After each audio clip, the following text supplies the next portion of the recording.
Oke, jadi yang eh, kita lihat ini itu adalah diagram plot dari sistem monitoring yang kita buat tadi. Dari kiri ini ada plan, terus ke sensor, ke controller, ke PC, dan berujung ke pengguna. Buat plan sendiri di sini tuh bukan plan tumbuhannya. Dia itu maksud plan di sini tuh adalah uh, lokasi atau semacam kondisi yang ingin kita monitoring atau ingin kita kendalikan. Tapi untuk di case ini itu buat kita monitoring. Nah, kalau kita lihat masalah kita tadi, plan kita itu adalah ini. Plan kita itu adalah gedung asrama. Nah, masalah dari plan kita itu adalah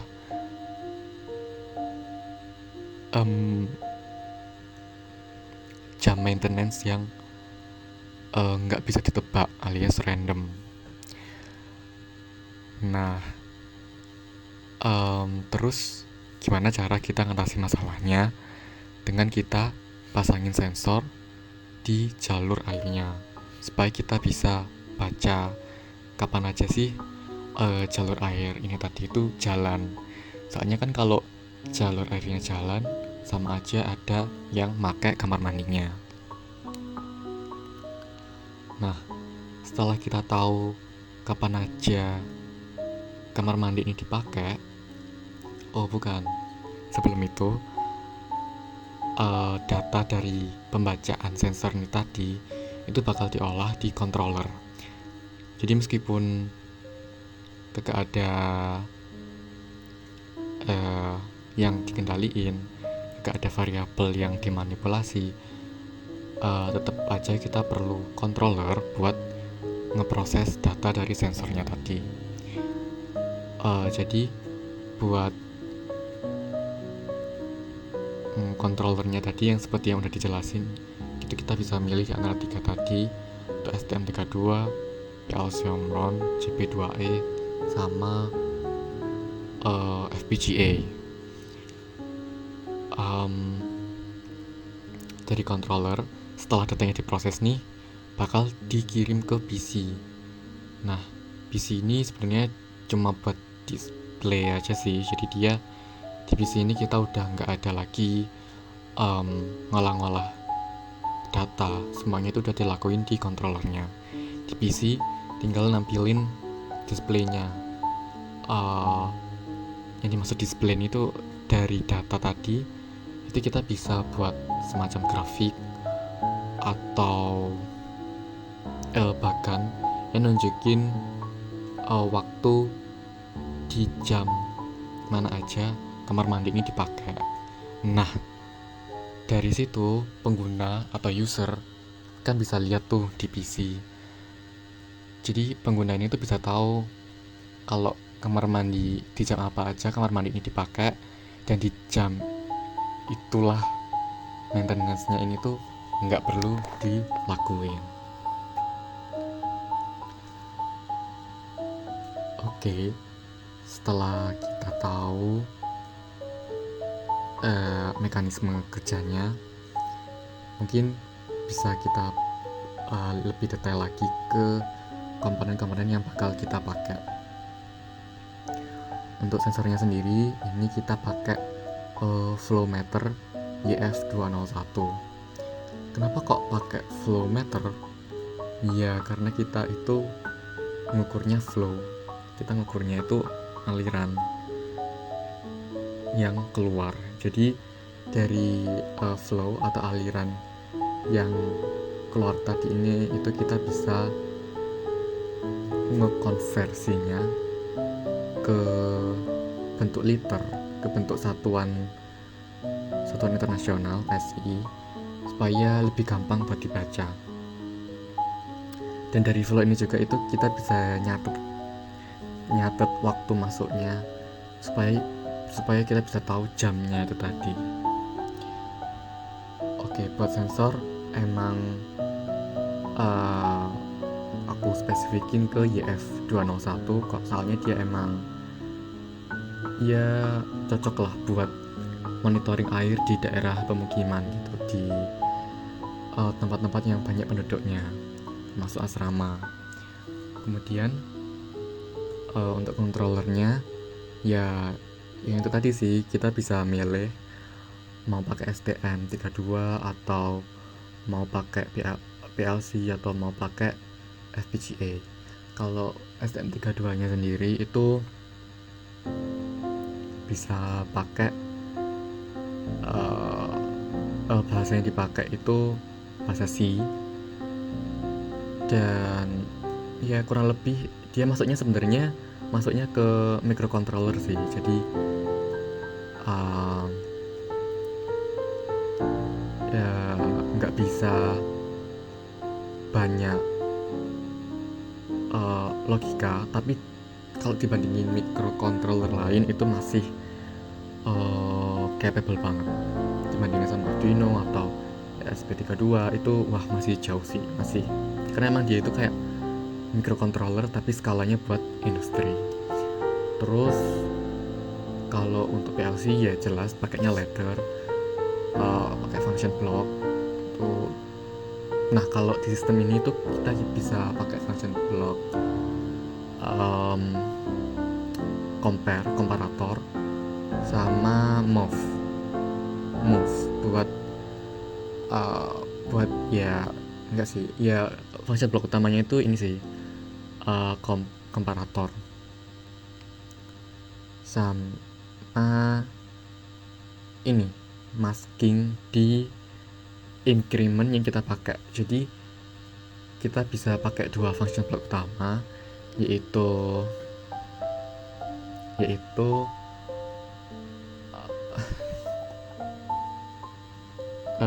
komparator sama increment. Nah yang di increment ini itu kita bisa manipulasi bukan manipulasi sih, tapi kita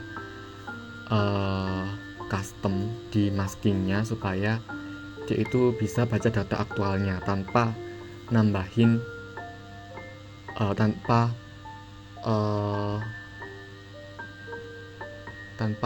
kan kalau increment kan dia defaultnya kan dia kayak di satu angka terakhir gitu dari bilangan heksadesimalnya.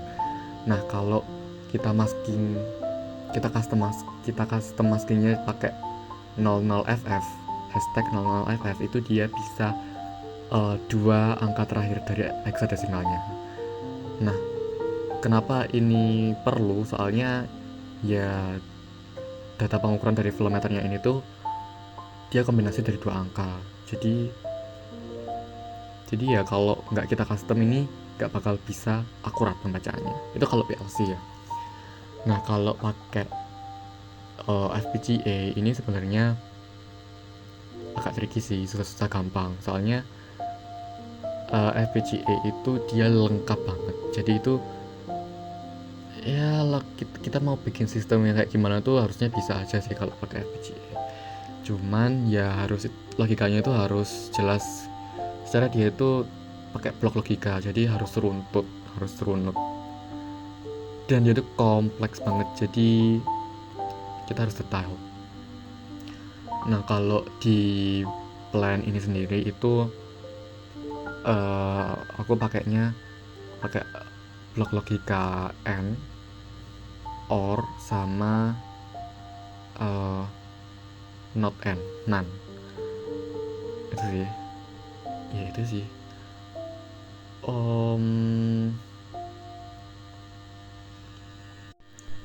Dan sebenarnya nih sistem ini tuh bisa monitoring itu tuh bisa dikembangin lagi kalau mau kita tambahin fungsi semacam IoT ke sistemnya. Jadi semua controller tadi itu itu STM32, PLC sama FPGA itu dan mendukung koneksi nirkabel, koneksi tanpa kabel. Jadi bisa dibikin semacam IoT gitu. Kalau yang ya IoT tapi lokal ya jelasnya. Kalau mau dibikin yang global juga bisa, tapi perlu bikin web dulu dan kita juga perlu server buat webnya. Terus buat tampilan di PC-nya itu kita bisa pakai Qt Designer. Jadi nanti kita itu bisa pakai Python buat terus kita kasih modul Qt Designer buat itu tadi, buat display hasil datanya dalam bentuk grafik atau bahkan atau dan displaynya ini tadi itu bisa kita bagi ke dua section, yang real time sama yang kayak historinya gitu. Itu untuk pengembangan selanjutnya. Oke, terus sebenarnya ngomongin tentang histori dari datanya itu gak harus ditampilin di display utamanya, tapi kita bisa masukin historinya. Tapi historinya sendiri itu sebenarnya kita udah termasuk ke database. Jadi dari dari controllernya itu kita bisa langsung unggah ke MySQL pakai Python juga. Jadi Python tadi kan kita bisa utilize, kita bisa manfaatin buat modul Qt Designer-nya, dan kita bisa pakai juga buat upload ke MySQL. Kalau di PLC itu dia pakai Apache server, dan objek servernya itu dia cuma mendukung Python 3,6 ke bawah, versi 3,6 ke bawah. Jadi pastiin Python kalian kalau seandainya kalian mau nyoba nih, kalau seandainya kalian mau koneksiin PLC-nya ke database, itu pastiin versi Python kalian itu di 3,6 ke bawah, soalnya objek servernya Python itu ya yang omron itu agak jadul gitu. Nah, kalau kalian pakai PLC kayak Siemens atau Schneider, itu lebih compact dan lebih versinya itu lebih modern gitu. Jadi bisa kalian langsung bikin langsung koneksiin ke database-nya tanpa perlu third party, pihak ketiga kayak OPC tadi. Ya sebenarnya OPC bukan pihak ketiga sih, cuma dia itu kayak ekstensi dari ladder Omron yang udah kita bikin tuh. Jadi kita kayak nambah lagi di aplikasi baru. Oh ya, ngomongin tentang displaynya, itu nggak harus pakai Qt Designer, bisa juga kita bikin HMI.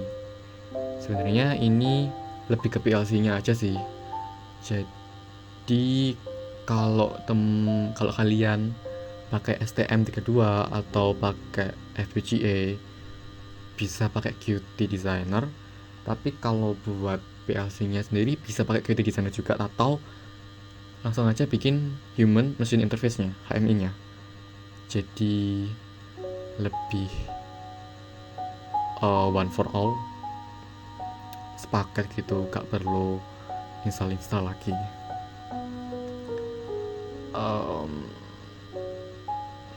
Ya